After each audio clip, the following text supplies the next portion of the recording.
You know that feeling when you look at your bank statement and it's just, whoa, where did it all go? Even when you think you're being careful, those little impulse buys, the treat yourself things, they just add up. They really do. It's like we're all kind of on this financial autopilot, right? Driven by this idea that, more stuff equals more happiness. Yeah, and that autopilot, it might actually be steering us towards, well, more debt, maybe stagnant savings, and just that constant low-level financial stress. Exactly. It's pretty amazing how deep that buy more, have more, be more idea runs in our culture, isn't it? It really is. We're just constantly hit with messages saying consumption means status, satisfaction. Yeah.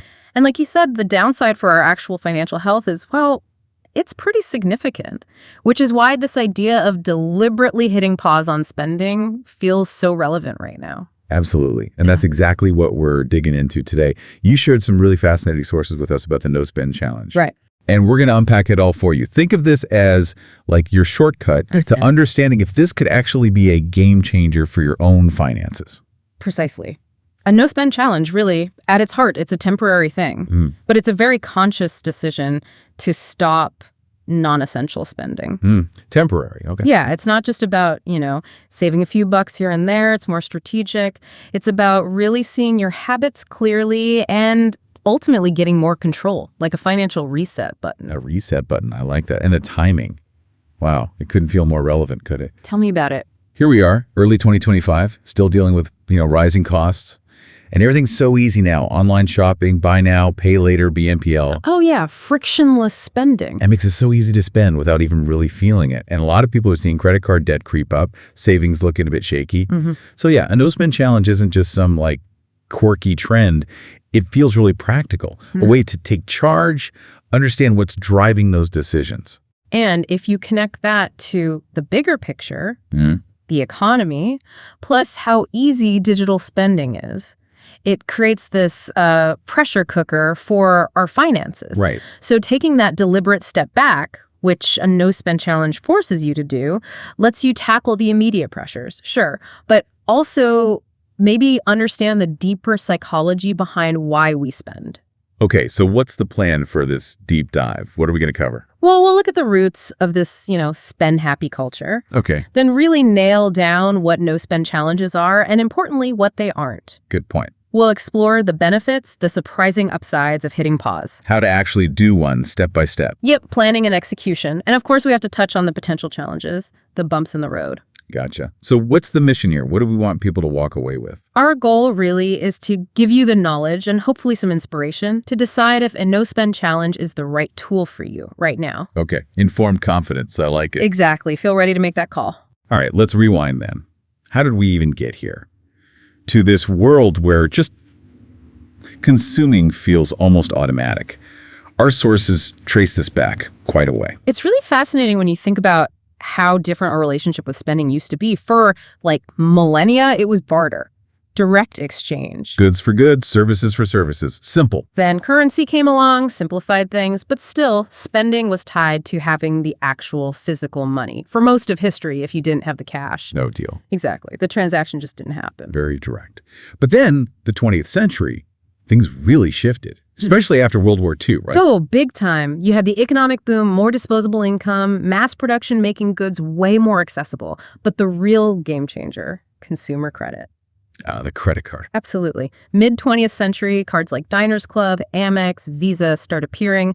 Suddenly, your spending power wasn't just the cash in your wallet. It was your credit limit. Right. This whole buy now, pay later idea started to really take root. It fundamentally changed how we thought about spending. And that was just the start. Fast forward, late 20th, early 21st century. Consumerism just became like the default setting. Yeah, it's solidified. Marketing got incredibly sophisticated, selling not just products, but lifestyles, happiness, success. Shopping became a hobby. Totally. Yeah. And brands worked overtime to build loyalty. Then the digital age poured gasoline on the fire. Massive accelerant. E-commerce boom, 24/7 shopping from anywhere. Social media became this huge marketing engine. Influencers showing off these aspirational, often very consumption-heavy lives. And the ads. Yeah. So targeted. They know exactly what to dangle in front of you. Right. And then the recent explosion of buy now, pay later, Yeah. BNPL. Yeah, the sources really highlighted that. Super popular, especially with younger people. And while it seems convenient breaking payments down, it can really hide the total cost. And you mentioned early 2025, regulators were still trying to figure out the potential debt traps there. Just makes spending feel so easy, effortless almost. Exactly. And all of this, the constant cues, the ease, it has real psychological effects. Emotional spending, trying to buy happiness. The Diderot effect. What's that again? Yeah. That's when buying one new thing makes you suddenly want other new things to go with it. Like you buy a new sofa and suddenly your old rug looks shabby. Got it. And social media fuels that comparison culture. Yeah. Always seeing what others have. Yep. Plus, instant gratification. One quick buy, dopamine hit, done. It's like this huge current just pushing us towards more and more and more. But the sources also mentioned a counter movement starting to grow. That's right. People started questioning it. Concerns about sustainability, ethics, the actual psychological toll of materialism that fueled this idea of conscious consumption. So we see things like minimalism popping up. Exactly. Figures like the minimalists, Marie Kondo, focusing on experiences, value, not just quantity. Then you have the FIRE movement, financial independence, retire early. Right. They're all about aggressive saving, so naturally critical of discretionary spending.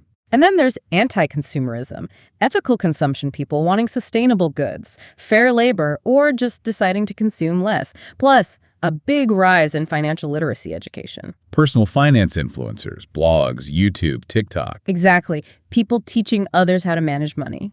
Okay, so within that context, the no-spend challenge started to make sense. It wasn't just random. No, it found fertile ground. Several things came together. You had personal finance blogs in the early 2000s sharing frugal tips, including these no-spend ideas. Then economic downturns. Right. The 2008 crisis, COVID impacts, the inflation from 2022 into 2025. All that made people really reevaluate their finances, look for concrete ways to save. And social media amplified it. Hugely. Hashtags like hashtag no spend challenge on Pinterest, Instagram, TikTok, created communities, spread the idea. So it feels like people were actively looking for a way to push back, a way to get some control back in a financially chaotic world.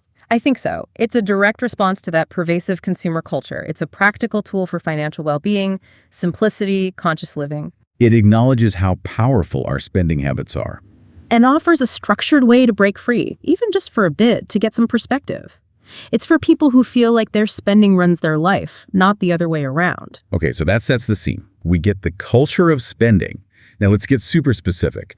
What is a no-spend challenge, really? More than just not buying stuff. You're right. It's more nuanced. At its core, it's a preset period, right? Where you deliberately, consciously stop all non-essential spending. Not essential being the key word. Absolutely. The main goals are usually to curb impulse buys, really see your habits, save money, and reset your relationship with money. Think of it like a spending fast. A spending fast. Interesting.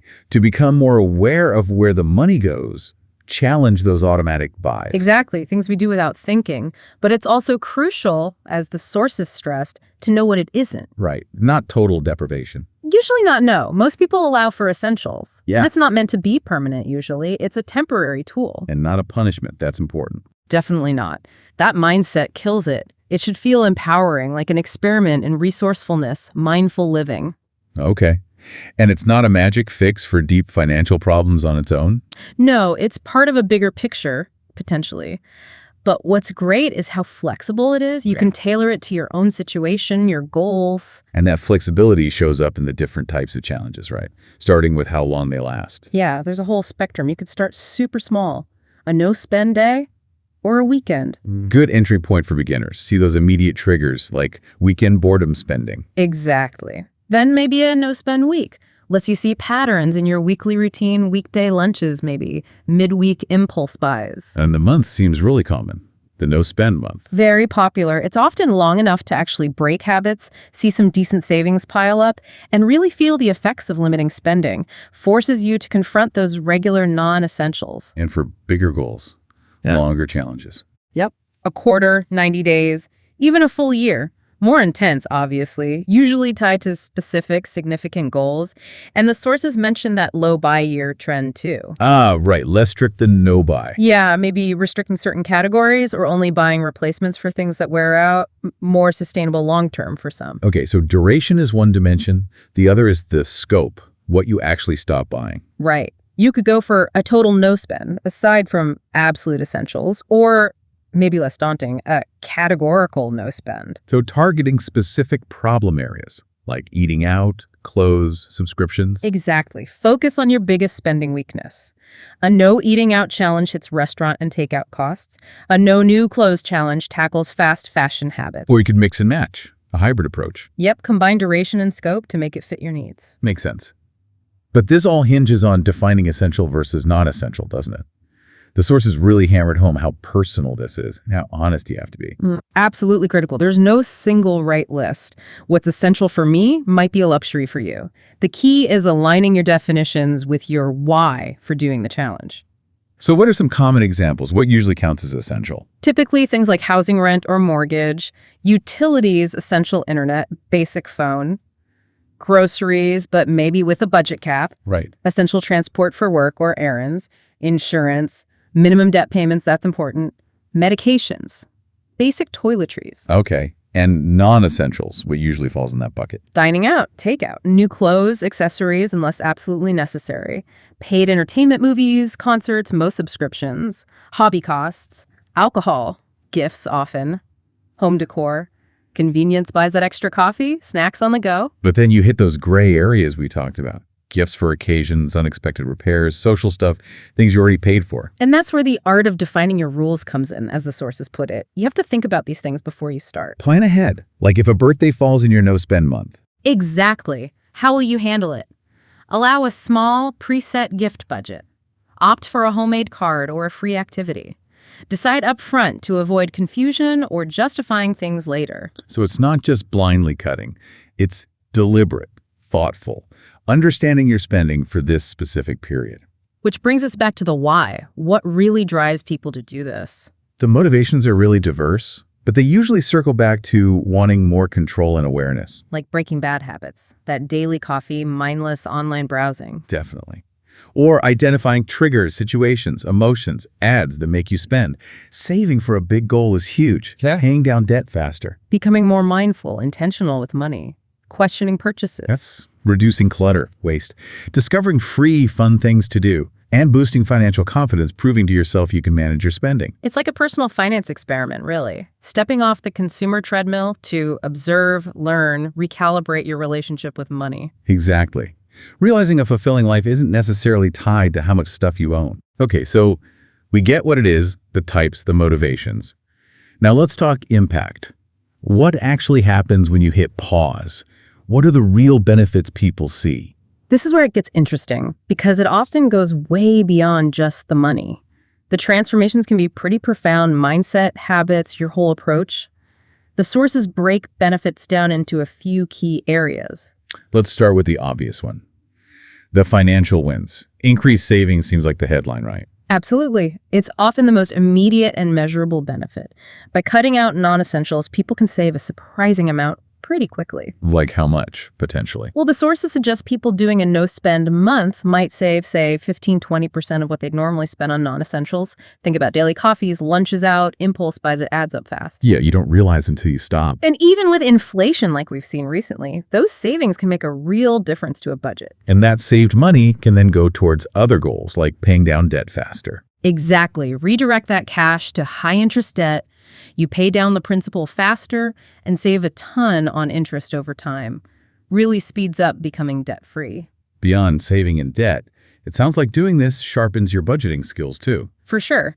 When you're living within stricter limits, tracking even essential spending, you just get a much clearer picture of needs versus wants. You see where the money really goes. Right. You get a handle on fixed costs. And you might even find ways to be more efficient within essentials, like groceries. Find savings you didn't expect. And a big goal for many is building that emergency fund. A no-spend challenge could give that a serious boost. Absolutely. Having that safety net is crucial for peace of mind. A successful challenge can often provide a nice lump sum to start or grow your emergency savings. Okay, so the financial benefits are clear. But you mentioned psychological and behavioral benefits too. That sounds fascinating. This is often where the really lasting changes happen. A big one is just increased financial awareness and mindfulness. The aha moment of realizing how much you spent unconsciously. Exactly. The challenge forces you to pay attention, to think before buying. You start spotting your triggers: stress, boredom, social situations, happiness even. It breaks that automatic link between feeling something and buying something. Precisely. Modern commerce is designed for impulse buys, for that little dopamine hit. A no-spend challenge interrupts that cycle. You build resistance, learn to delay gratification. And not buying new stuff can actually make you appreciate what you already have more. Yes. You rediscover things in your closet, books on your shelf. You shift focus from what you lack to what you have. That fosters gratitude, contentment. Research actually shows gratitude boosts happiness. I love the idea that constraints breed creativity. If you can't just buy a solution or entertainment. You have to get resourceful, hit the library, find free events, figure out how to fix something instead of replacing it, use what's already around the house. It can actually be fun. And I bet gaining control, seeing savings grow, really reduces financial stress. Oh, massively. Feeling in charge of your money instead of it controlling you is a huge relief. Even a small emergency fund built during the challenge reduces anxiety a lot. It also sounds like constantly weighing needs versus wants sharpens decision-making skills generally. Definitely. You become more discerning, less swayed by marketing hype or impulse. And this self-discipline you build, that can spill over into other areas of life, help you reach other goals. So financial, psychological. Yeah. What about lifestyle benefits, things that maybe aren't as obvious? Right. Less time shopping or spending on paid activities means more time for other things. Quality time with family, friends, rediscovering hobbies, or starting new low-cost ones. And less buying means less clutter, right? Aligns with that whole minimalist trend. Exactly. A simpler, potentially more peaceful living space. And there's an environmental benefit, too, often overlooked. Consuming less means less demand, less resource extraction, less pollution. It can change your whole perspective on what richness means. Less about stuff, more about experiences, relationships, learning, growth. Precisely. Redefining what a truly fulfilling life looks like, often realizing it doesn't cost as much as you thought. Okay, the benefits are compelling.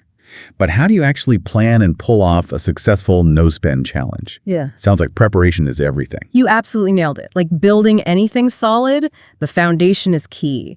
Careful, deliberate preparation makes all the difference. So what are those first crucial steps, the before phase? Step 1, maybe the most important, define your why. Really sit down, reflect. What do you want to achieve? Save for a specific thing. Pay down debt. Understand your habits. Break impulse buying. Write it down. Keep it visible. Highly recommended by the sources. Keep it somewhere you'll see it. It's your anchor, your motivation when things get tough. Makes sense. What's next after the why? Choose your challenge type and duration. We talked about the options length, scope, beginners, maybe start smaller. A weekend, a specific category. And those low buy months or years are gaining traction too as a sustainable alternative. Yeah, definitely a trend the sources noted. Less restrictive for the long haul. Okay, got the why, got the type and duration. Now the nitty-gritty. Setting the rules. What's in, what's out. Critical stage. You need explicit yes lists essentials and no lists non-essentials. Use those examples we discussed. Housing, utilities, basic groceries on the yes list. Right. Dining out, new clothes, paid entertainment on the no list, and crucially, tackle those gray areas up front. Gifts, unexpected repairs, social events. Decide now how you'll handle them. Write it all down. Post it up. Clarity prevents loopholes later. And telling people seems like a good idea. Family, friends. Definitely helps. Manage expectations, get support, maybe even inspire someone. An accountability partner can be huge. Then prepping your environment, physical and digital. Yes. Digital detox, unsubscribe from marketing emails, maybe delete shopping apps temporarily. Yeah. Pantry audit plan meals around what you have. Stock up mindfully on essentials beforehand, no hoarding. And plan those free activities. Crucial, make that list. Library, parks, game nights, potlucks, online courses, volunteering, home workouts, decluttering. Have alternatives ready. Meal prep strategy too, to avoid takeout temptation. Big one, having meals ready makes a huge difference. And optionally, track your spending for a week or two before you start. Get that baseline, see where the money's actually going now. Exactly. Highlights patterns. Lastly, set up that savings pot, separate account, physical jar, whatever. Seeing the money grow is powerful, positive reinforcement. Okay, prep done, challenge starts, you're in the during phase. How do you navigate it? Stay on track. Consistency and mindfulness are key here. Daily or weekly check-ins. Review rules, review your why, acknowledge successes, big or small. Transferring the saved money helps. Mentally or physically moving it to your savings pot. Yeah, very motivating.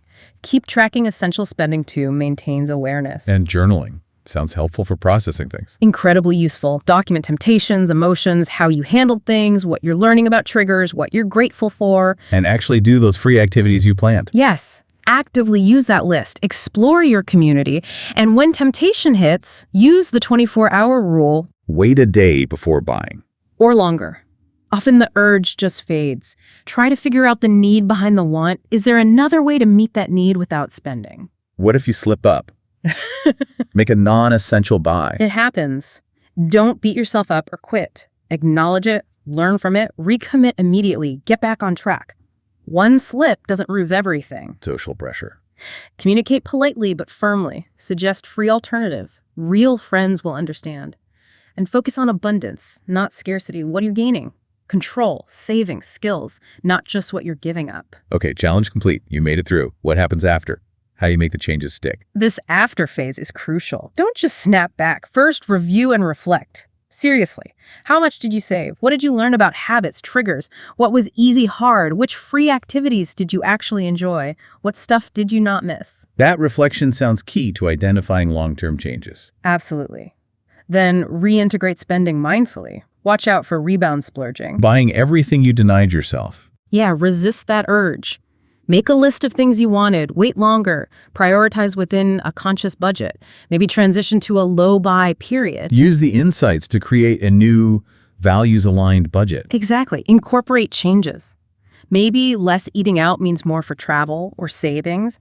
Intentionally allocate those funds and maybe plan future shorter challenges. Keep the awareness sharp. Boost savings periodically. Right. Maintain the momentum. It sounds thorough, but also realistic.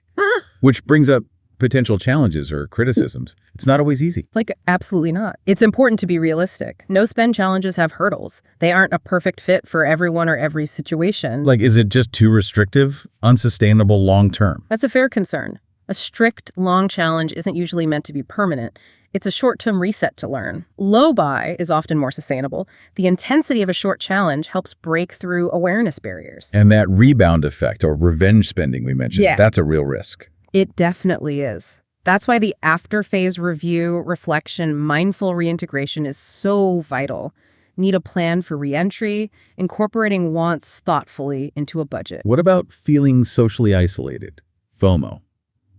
When everything seems to involve spending. That's tough, especially for social people. Needs proactive communication, suggesting free alternatives, maybe pre-approved exceptions for really important events, and reframing FOMO, what are you gaining financially and personally? And for people on super tight budgets already, or with a regular income, is it harder or less impactful? Good point. If you're struggling with essentials, a typical challenge might not save much and could feel stressful. Maybe focus shifts to a detailed spending audit, a categorical challenge on one small area, or strategies to boost income when possible. And how you frame it mentally seems crucial, avoiding that feeling of deprivation. Absolutely. Frame it as empowerment, an experiment, focusing on gain savings, control skills, celebrate small wins. That keeps it positive. And it's not a magic bullet for deep financial trouble. Critical distinction. It helps behavior, boosts savings, but doesn't replace addressing serious debt, income issues, etc. It's one tool in a bigger strategy. Professional help might be needed. Potential for getting too obsessive, perfectionistic. Also a risk. The goal is healthier habits, not anxiety. Remember the why. Allow flexibility for truly essential, unplanned things.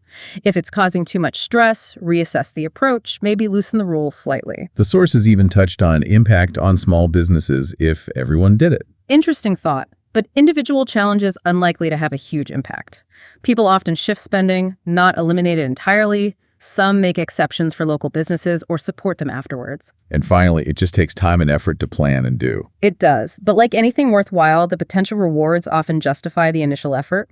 Start shorter, break down planning, involve family, makes it less daunting. So challenges exist, but with the right mindset, prep, and realistic approach, it sounds like a powerful tool. Exactly. Knowing the hurdles helps you plan for them, adapt, and increase your chances of a successful, rewarding experience. Okay, wow. We've covered a lot of ground here. Let's try to boil it down. Key takeaways for our listeners about the No Spend Challenge.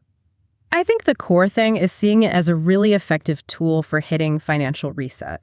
It's about awareness, breaking unhelpful habits, building savings, and becoming more intentional, more mindful with your money. But it needs planning. Oh yeah, planning, knowing your why, being realistic about challenges, those are key to making it work and getting the benefits. It really drives home that shift we talked about from unconscious consumption to conscious choice, questioning the status quo of your financial life. Exactly, it puts you back in control. So the takeaway for you listening is to really think, could a tailored no-spend challenge be the reset you need right now? Even starting small could make a difference. A week, one category. Absolutely. Even a small step can give you huge insights and start you on a better path. It feels like the bottom line is financial freedom isn't just about income. It's about how intentionally you manage what you have. Well said. So if this resonated, we really encourage you. Explore it. Approach it with intention, discipline, but also kindness to yourself. And you mentioned the source material had some good follow-up questions too. Things for people to think about further. Yeah, really valuable points. Like, how do you effectively involve family? What are the smartest ways to grow the money you save long term? And even thinking bigger, what are the societal impacts if more people shift towards mindful spending? Definitely more food for thought there. Great avenues for deeper exploration on your own. Awesome. Well, thanks so much for digging into this with me. Really fascinating stuff. My pleasure. Always great to unpack these topics. Until our next deep dive then.